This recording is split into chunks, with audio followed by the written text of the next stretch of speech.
So here's the way I understand a Creative Commons approach to privacy would work. Creative Commons licenses come in 3 layers. The first, if you click on a CC icon, you get a Commons deed that's supposed to express the freedoms associated with the license in terms any human can understand.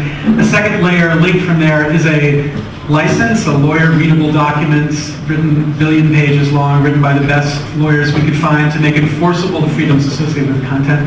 But critically, the third layer is machine readable expressions of freedoms associated with the content so that machines can begin to interpret the licenses and do things with them. So Google and Yahoo both have search engines that allow you to search on the basis of CC licensed material.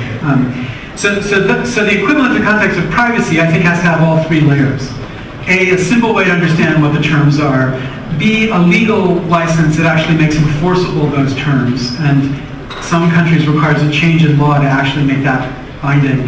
But third and most importantly is machine readable expressions of privacy as it associates with that. And there's actually the infrastructure for that. P3P is an infrastructure that would make that possible. And I think that is a fantastic step forward.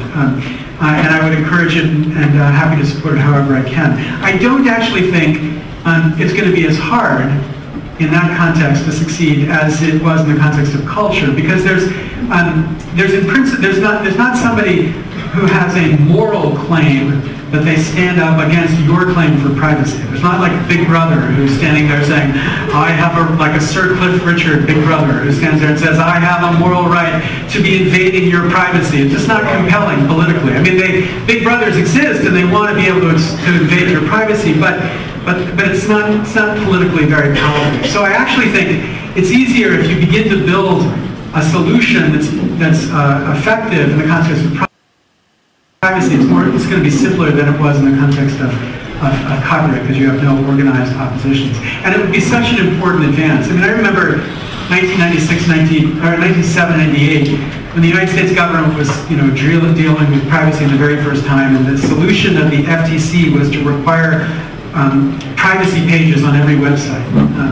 And I remember talking to the chairman of the FCC and saying, what do you exactly think is going to happen once you require a privacy page on every website? I'm going to go from website to website. As I click on the website, click on the privacy page, read this totally impenetrable text that's written by some second-year law student that tries to make clear what the legal rights are. And then what am I going to have a little checklist by my computer screen that says on this page, this is what the privacy rights are, on this page. They had no way of understanding that more legal words was not a solution to the problem. They had to make it actually effective and enforceable and automatic and invisible so people could begin to express what they cared about and the system would respect it. So it's taken a decade to make this point obvious, but it would be great if somebody in this work actually made it real.